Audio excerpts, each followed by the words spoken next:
A very warm welcome evening to you. My name is Peter Subi aka Ramsey aka Subi the Boy, and you know very well in Subi Boy TV we normally emphasize on the things that are happening within us and are happening within our lives. So today, as you know very well, in our segment of agriculture and things concerning or dealing with farming, today I want to bring to you a report concerning the rearing of fish. I know maybe you want to start a business, or maybe you as a farmer, you want to start a business of rearing fish or doing some aquaculture. Maybe you can learn from this video on how maybe you can do this job perfectly. So right about now, you will be joining me live as I'll be traveling within the midst of Chuka University to meet one of the greatest farmer here. And this farmer, at some point, he is going to teach us on the things concerning fish farming, and I believe you'll get to know what it needs or what one requires to start an aquaculture. So right about now, joining me live as I'll be proceeding right about now.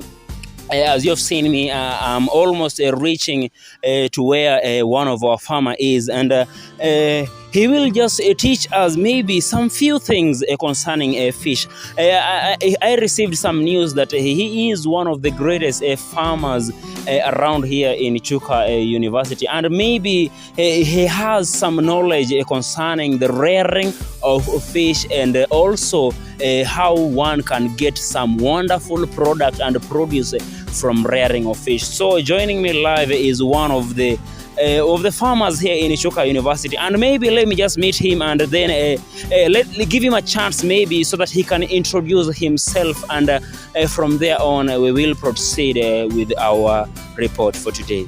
So live here is one of my great friends. So hello. So tell us maybe your name and Oh, my name is Michael Ndolo. Actually, I'm an agriculture specialist. And by the way, I'm here, and you will see me. I was monitoring the fish pond here. And I think you've come at the right time. Maybe you want to know something more about fish farming and everything that is happening around this place. And I think we'll have time to explain more about it. So that is it. Okay, wonderful. Wow. I believe you're so much eager maybe to know how or what one requires in order to start a fish farming, and some of the things, and which are the kind of fish that one is supposed to rear in such a fish pond. So I'll just maybe give him the chance now to elaborate to us, maybe to start from the scratch.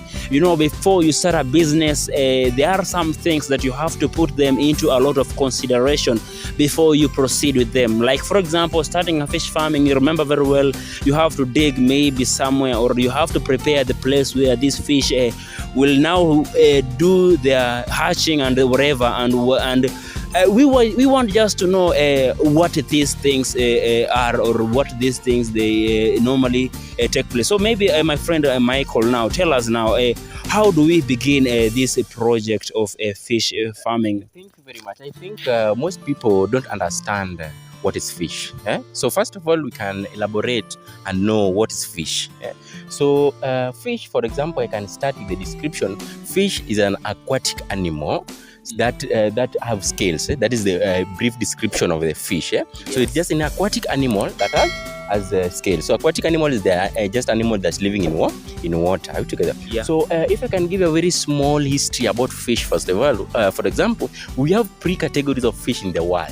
Together. Yes. We have only 3 categories in the world. Thereby, we have a category known as Agnatha. Agnatha is the jawless fish, the fish that does not have jaws. Are you together? Okay. And that one is the origin of fish. Are you together? Yeah. We have the other one that has jaw, but it's called cartilaginous fish. This one is called the Codrichidis. But this type of fish, this is a fish that's only found in marine environment. Are you together? And therefore, we have the common fish that we can see in this environment. We call them Ostichitis. These are the bony fish that we usually eat. Are you together? Yeah. So I mentioned earlier, Agnatha fish, these are the jawless fish, but we don't use them for food. We don't use them for anything else, but we use them for the ecosystem bioremediation. Are you together? So when I talk about bioremediation, therefore, that one take me now the general importance of fish. Why should I rear fish now? So when I talk about fish as general use, for example, first of all, you know very well that fish is one of the best food that we have in entire, for example, in this country. Yeah? So one of advantage of fish is the source of food altogether.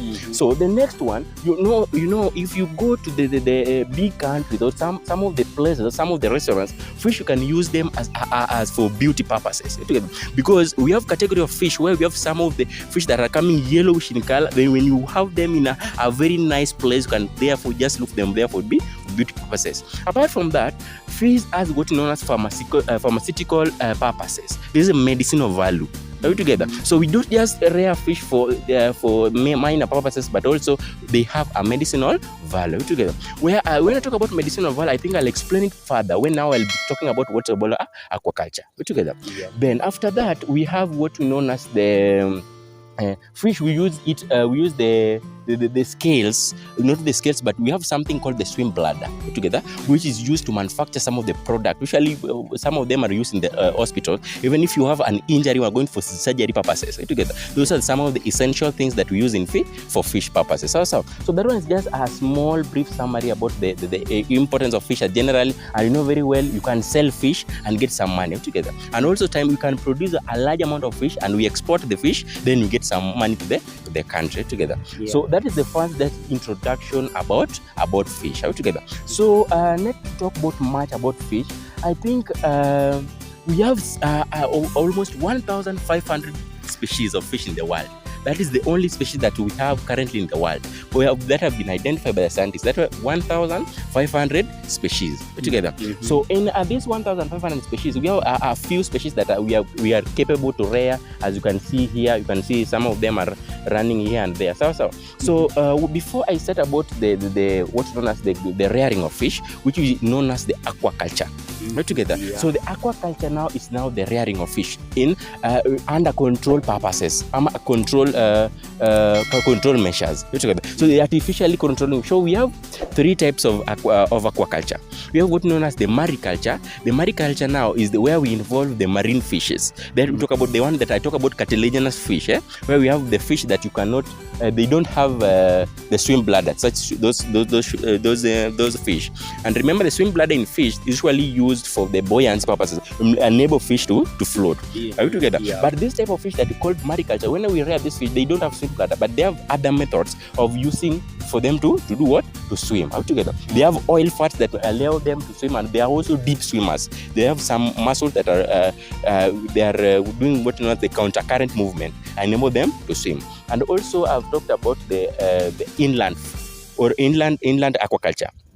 Talk about inland aquaculture is one of them that we are seeing around here. That one is the freshwater aquaculture, that we rear fish using the fresh water. Are we together? And we have the other one called the brackish aquaculture. The brackish aquaculture is always happening in the Delta region, where the freshwater river meets the Indian Ocean. Are we together? So that place we have a brackish water where the fresh water mixes with the marine water. We have a certain type of fish that are being reared there. So let's not go much, because we are going to talk only about the freshwater or inland aquaculture. Are we together? So when you talk about inland aquaculture, as you can see the fish are moving around us and they are coming to move. Like fish have what known as the sensitivity. So the sensitivity of fish is almost about 200,000 Hz. I think if you understand the physical part, it can sensitize about 200 Hz about something that is happening. And if you see them moving around here, they are moving because they have the olfactory cells that smell, they sense, and that one will help them for feeding purposes, and also to identify if there is any predator that want to come across them, they can run away together.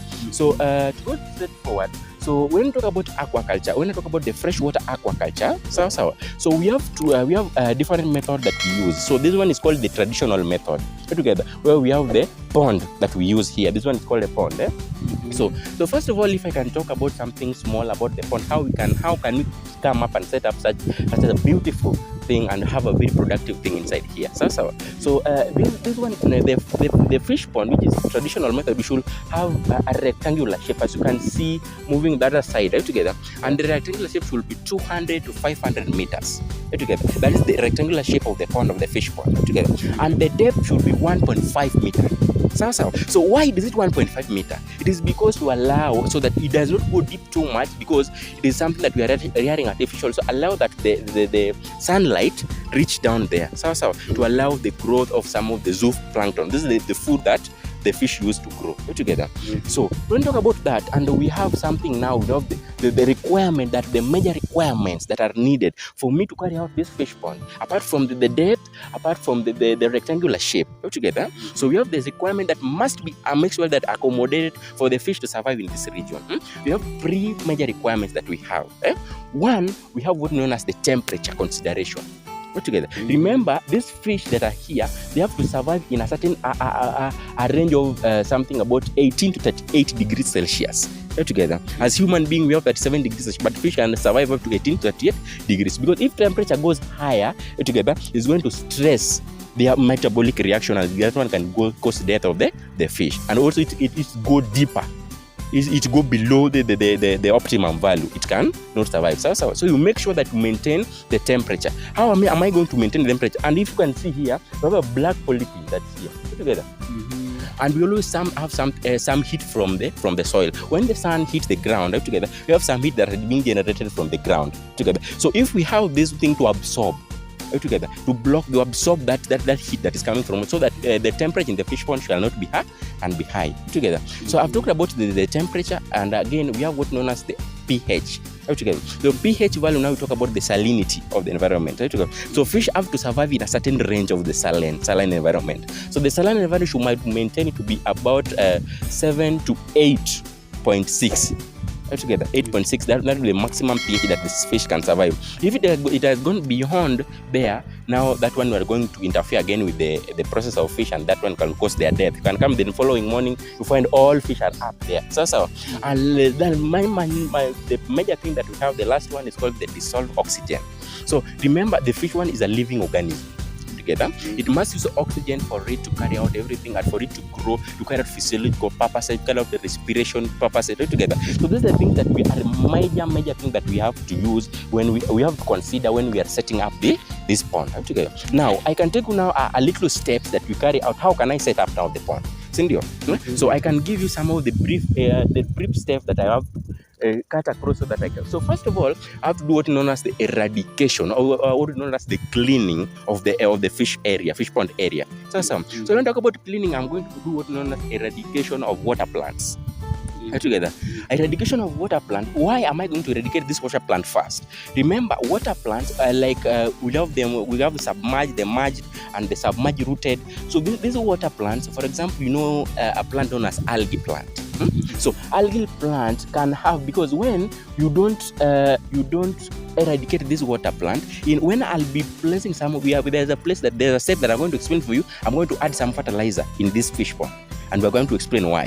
So when they have a large number of algae, for example, it's going to cause what is known as algal bloom. Algal bloom, when I talk about that, it is the maximum growing of this algae, and they are going to make sure they cover the water surface, and they're going to take all the dissolved oxygen, and this aquatic animal, which is fish, is going to die. Put together. Now, first of all, I must eradicate the water plants. The aquatic plants that is in the region. Now the second one, I have to eradicate also, to remove unwanted fish. Because in the region where I want to set my fish pond, for example, maybe I'm in a lake region, a portion that I want to set apart from here, I have to remove this unwanted, because we have a certain fish called blenny fish. This blenny fish is a type of fish that used to feed on other fish. It just come and bite a fish and go away. Now, if I have, we can multiply and develop here there, and make sure tomorrow if I come to my fish pond, there's no fish, because they've been fed on by the unwanted fish together. So after eradication and also removing this thing, I do what known as I do what known as the salinity, or the saliming. Where we talk about the adding, the placing of the pH. Sawa? Yeah. Are you now getting me now? I'm getting that. Now after eradicating everything, I make sure that I add saline in this place, so that I make sure that the pH value is maintained for the survival of this fish. Together. After that, I'm going to do what is known as the pond fertilization. So you are going to ask, what is going to happen with this pond fertilization? When you talk about pond fertilization, I have to add fertilizer for the zooplankton, because the fish also need some natural fish food to grow. Together. So I'm going to add what is known as the fertilizer in this way. So it can be organic or inorganic, but we prefer the organic one, because inorganic can bring some of the chemical substances, we can bring toxic substances in the area. Together. Yeah. So we do what is known as the pond fertilization. Are we together? So apart from pond fertilization, we have the last thing that we do, which we known as the you can see it there. I don't know if you can see, but the pond fertilization, Do we have it there? Good. I have to make sure that I maintain the pH, the dissolved oxygen. How am I going to maintain this dissolved oxygen? By making sure that I add water. Together, I'm going to add water. By adding this water, when you add water, you make sure that the dissolved oxygen are going to be increased. So remember I didn't mention there, when the temperature is very high, the dissolved oxygen is going to go very low together. So we make sure that how am I going to reduce this temperature, and at the same time, I'm going to make sure that the dissolved oxygen is sufficient in the region. So remember the first steps that I can just brief them very fast, because the time is not with us. So I've mentioned, first of all, we eradicate, we remove the weeds. After removing these weeds around this place, very sure, make sure that you remove in a rectangular shape of this one together. After removing these weeds, I'm going to do what known as adding the pH. After removing the unwanted fish, after adding which called the salinity or liming. After liming, I'm going to go to pond fertilization. So after pond fertilization, now I can now set aside. Now I add what you know as the prawn. The prawn is now the fish egg. And before I add the prawn, the last I make sure that I control the aquatic insects. That is the last step that we have to make sure. Aquatic insect. Why do I have to control this aquatic insect? Because remember, when I have set my pond and everything is set place, I have to introduce a prawn, which is the eggfish.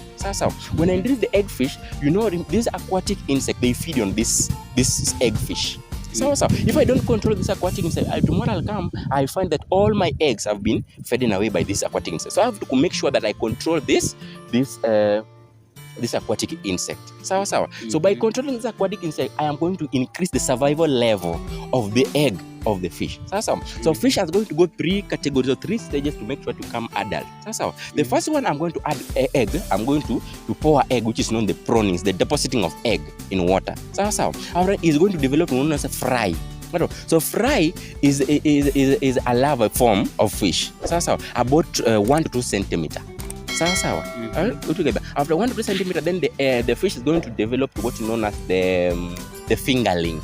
So now, are you getting me now? So from the egg, it's going to fry, then the fingerling. The fingerling, why do you call it fingerling? It looks like a finger, but now it's about to 10 to 15 centimeter. Now it's going to go that development processes until it's come to what is known as the adult fish. Together. Now you can see them around here. That is the last part that we make sure that you consider when you are setting the fish pond. Now, so the general thing that I want to ensure, the black polythene that we are seeing around here is not only to regulate the heat from the ground, and also to remember it is because weed cannot grow here. Together. Remember, I was saying to control the weeds, the aquatic weed that's around. Is not being able to grow. I'm going to block even the entry of these things. Together. And also this one, I'm going to also to protect the aquatic insect that may be coming from the ground here. Together. So it is just a maximum advantage that we have to consider when we are setting out this fish pond. That's how. So I don't know if you have a question, and also you can just I can just brief you about the type of fish that rear inside here. So we have 2 type of fish that currently we rear through aquaculture, which is always happening in the highest country that's doing it is in India.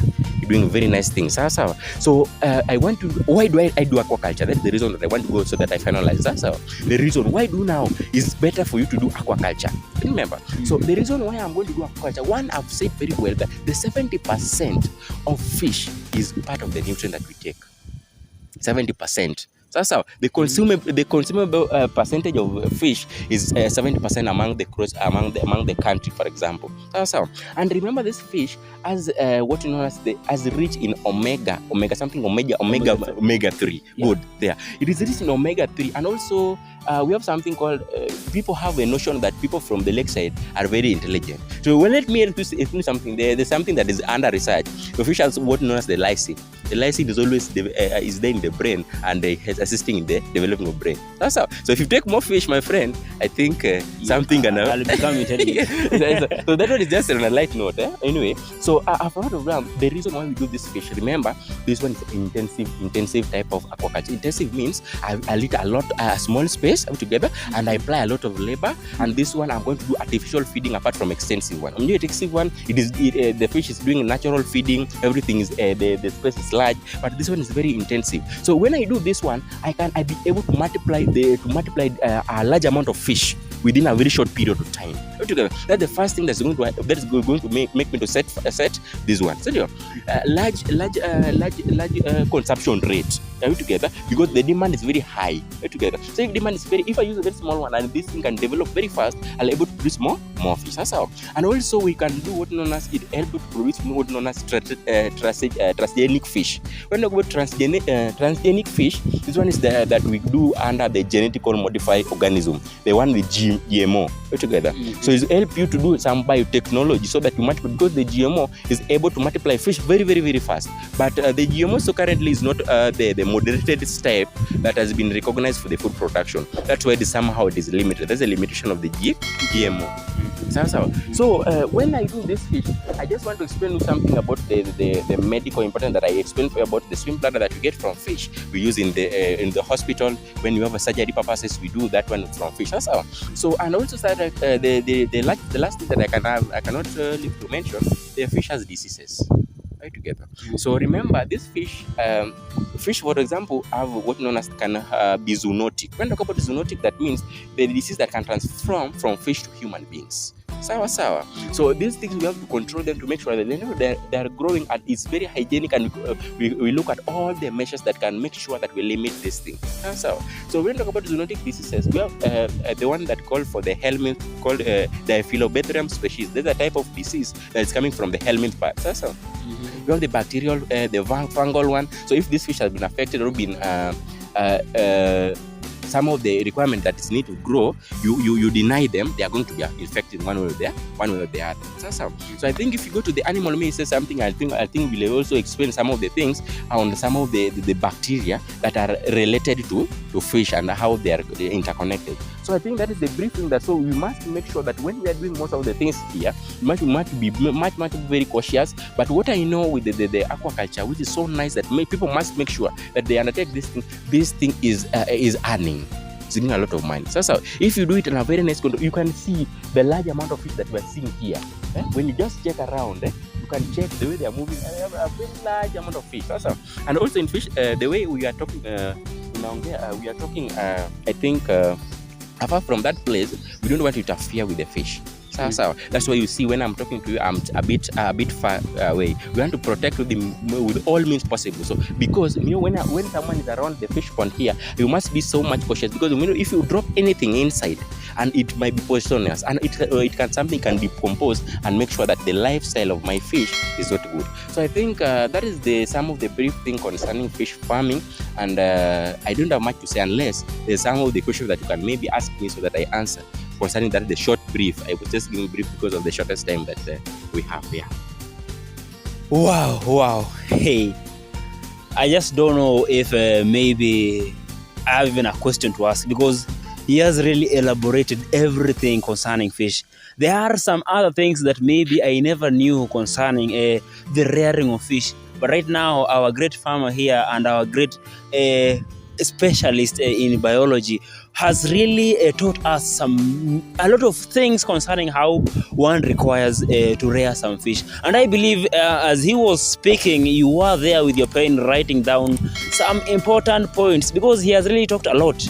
Even I was even wondering, where is this getting all these concepts? I believe he's also taking fish, because the fish also increase the intelligence of a human being. There are a lot of importance of rearing fish. There are a lot of things that one needs to rear fish here, and I just maybe want to ask him, maybe just to let him just give us maybe a brief statement of a brief closing remark on the challenges that he is facing as a farmer here. Remember, there are challenges that you can face as a farmer when you are doing your business, and also there are some other things maybe that is affecting his business when he is doing here as a farmer. So maybe would you just tell us now what are the challenges that you're experiencing here, maybe in terms of water, in terms of theft, in terms of all the things that can impact somebody's business. So tell us. Okay, actually, thank you very much. So, every business and every investment, there must be a challenge. Yeah.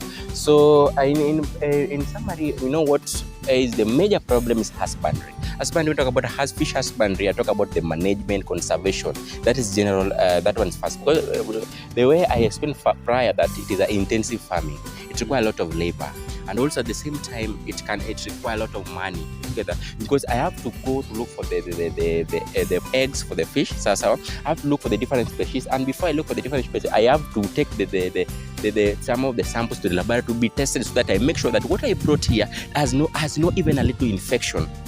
So that, because if I come with the infected egg, it can infect all the fish that are already inside here. So that one, it is in form of cost, it is consuming a lot together. So you must have to be able to just sacrifice a little, so that you look some of the few things through to make sure that one is catered for. So apart from the capital, at the same time, you have sometimes water. When you are using water, remember the water that I'm using is not the treated water. It is a natural. You make sure that the water that is coming in the fish pond, it does not have too much chemicals. Because if I introduce water in the fish pond and just some chemicals are going to introduce some of the chemical toxins are going to kill my fish. So I make sure that water I'm coming, even if it is a chemical water, I make sure that I regulate the amount of chemicals inside that cannot affect that is a process also. So at the same time, the water is not enough. Sometimes water, you have some shortage of water, maybe different. So those are some of the challenges that we're affecting, and also the same thing, the management. You cannot be in the fish from the morning to evening. So you have to make sure that you employ someone to teach this person on how to make sure you manage and ensure the environment around the fish pond is so clear and there's nobody that can can interfere with the existence of the fish. So that is some of the challenge that we take. And also when we do harvesting, you make sure that when you're harvesting, there's a stage that when you want to harvest fish, we want to clear the fish pond. That is a big challenge, because sometimes when I want to do now harvesting, I end up getting a lot of small fingerlings that are not well developed, and I end up killing a huge percentage, which is not. So there are some of the little challenges, but we have to cope with them, because by the end we have a productive end. Yeah, so I think that is the some of the little challenges that maybe I face, but we are trying to moderate them so that we make sure that the limitation are low and the productive are high. So maybe you just tell us now, the cost now of starting a fish farming. Maybe there's a farmer who is listening to us and maybe has learned a lot from you, and maybe he wants to start fish farming. So maybe tell us, what are the requirements one require to do this thing? Yeah. So remember, so one of the requirements we should have to have a very humble piece of land. That one is the first thing that we have to recognize if we want to do it artificially the way I've done it here. So if you don't have a small land, you will have to buy a very small acre, maybe just a small portion of acre that you make sure that you can protect. So the acre, the land coverage will depend with now the place and how you have agreed to buy a certain size that you want. That's how. So in the term of capital in form of land, that one I think that one is general and you can consider that. So what I can talk about, maybe the percent, maybe the fingerlings and whatever. So it will depend on which species you want, because we have what known as the catfish, we have the common carp. Those are some of the species that we do them, and you find these species are not very easy. And when I explained prior that you have to go to the laboratory, there are some of the costs that we incur when you are doing this thing. So but when you have a well set land and you can have a very little labor, but so around something like if you have about 40,000, so I think for a start you can have some brief introduction, some introductory part of beginning such a place. So it doesn't need a lot. There's a small one, then at least the recurring cost or the smaller cost you can know how to maneuver within them. Yeah, about 40 to 50,000 for a start is just okay. Yes. Wow, I think there is much we can talk about the rearing of fish, and I believe maybe you have learned a lot from what our friend here has really taught us today. So thank you so much for viewing this video. Remember, this is none other than Peter Subi. So maybe utume salamu. Okay, I think I can greet all my good friends that have managed to manager helped me. We have a friend called Elijah Kitheka, Mwanje James, we have Patrick Gitau, and also I can acknowledge to God, because if not God, I could not be. I cannot forget all my parents that I make sure that everything that I'm doing in school are okay. So and all of my friends that I have not mentioned, even the female friends, I think, and you have yes. So everything is just okay. So I just shout up to them and I make sure that let them help me motivate me so that I do much better when I'm doing my research, and I make sure the solution of the health of human being is what we want. We want the human to feed something, and also something make sure the health is considered. Amen. Yes. Wow, thank you so much. This is none other than Peter Subi, aka Ramzi.